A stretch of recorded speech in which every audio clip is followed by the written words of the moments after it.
අනේ මට මේවා තේරෙන්නේ නැහැ, මම මේ ගැන දන්නේ නැහැ, මම මේ පවුලේ එකම ළමයා, මම හැදුනේ මේ විදියට, මට මේ දේවල් කරන්න බෑ වගේ කාරණාවල් කාටවත් වැඩක් නැහැ.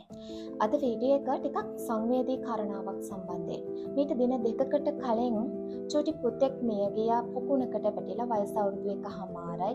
ඒ වීඩියෝ එක බලන්න බැරි තරම් ටිකක් සංවේදී වීඩියෝ එකක්.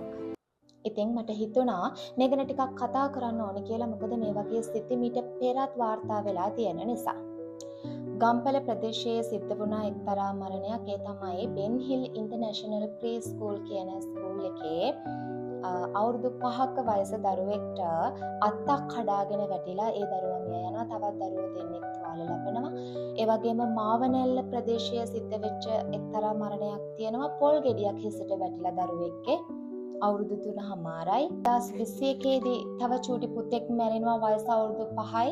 වැල්ලවායු ප්‍රදේශයේදී වෑන් එකේ දොර නිකම්ම ඇරිලා ඒ දරුවා එළියට විසික්ක වෙලා පාරේදී 2025 ඔක්තෝබර් මාසයේ 8 වෙනිදා ස්විමිං පූල් එකට වැටෙලා වයස අවුරුදු 5ක දරුවෙක් මිය යනවා. නුගේ කොටදී එතනදී ටීචර් ඇතුළු පුද්ගලයෝ 7 දෙනෙක් අත්අඩංගුවටත් ගන්නවා. ඉතින් මේ විදිහට නොසැලකිලිමත්කම නිසා සිද්ධ වෙච්ච මරණයන් නොයෙකුත් විදිහට වාර්තා වෙනවා නොයෙකුත් ප්‍රදේශවලින්.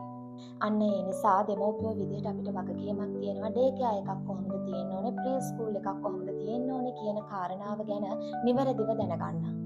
පළවෙනි කාරණාව තමයි ඩේ කෙයාර් එකක් හරි ප්‍රී ස්කූල් එකක් හරි දාන්න කලින් එම ආයතනය රෙජිස්ටර් කරලා තියෙන්න ඕනේ. මෙන්න මේ රෙජිස්ට්‍රේෂන් එක ඩිස්ප්ලේ කරලා තියෙන්න ඕනේ. ඒ කියන්නේ පේන තැනකින් තියෙන්න ඕනේ. එහෙම නැති තැනකට ඔබේ දරුවාව දානවා නම් අම්මා කෙනෙක් දෙපාරක් හිතන්නත් ඕනේ. දෙවැනි කාරණාව තමයි අදාළ ආයතනය පවත්වාගෙන යන ගොඩනැගිල්ල ශක්තිමත් සහ ආරක්ෂාකාරී වෙන්න ඕන. පඩිපෙළවල් තියෙනවා නම් ඒවට අත්වැටවල් තියෙන්න ඕන. ඉලෙක්ට්‍රික් වයර්ස්, ස්විච් වගේ දේවල් ළමයින්ට පේන තැනක ළමයින්ට අල්ලන්න පුළුවන් තැනක තියෙන්න බෑ. ඒ වගේම මිදුල වටේට වැටක් හරි ගේට්ටුවක් හරි අනිවාර්යයෙන්ම තිබිය යුතුයි ළමයින්ට මිදුලින් එළියට යන්න බැරි විදිහට.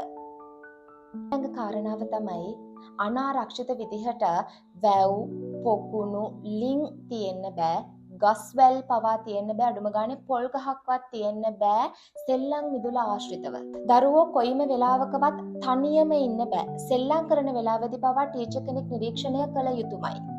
ටීචර්ස්ලට මුල් ළමාවිය සංවර්ධනය පිළිබඳ පුහුණුව අනිවාර්යෙන්ම තියෙන්න ඕනේ. ඒ විතරක් නෙමෙයි ප්‍රථමාධාර පිළිබඳව දැනුමක් තියෙන්න ඕනේ. මේ සම්බන්ධ අදාළ සර්ටිෆිකට් ඩිස්ප්ලේ කරලා තියෙන්න ඕනේ.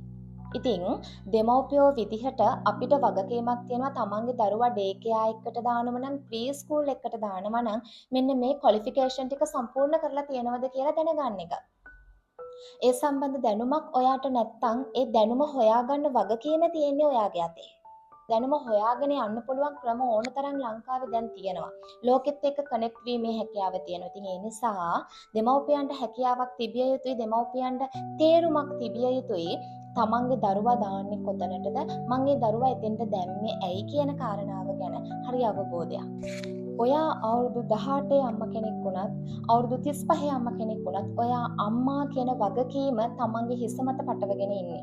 ඒ වෙලාවට අනේ මට මේවා තේරෙන්නේ නැහැ, මම මේ ගැන දන්නේ නැහැ, මම මේ පවුලේ එකම ළමයා, මම හැදුනේ මේ විදියට, මට මේ දේවල් කරන්න බෑ වගේ කාරණාවල් කාටවත් වැඩක් නැහැ.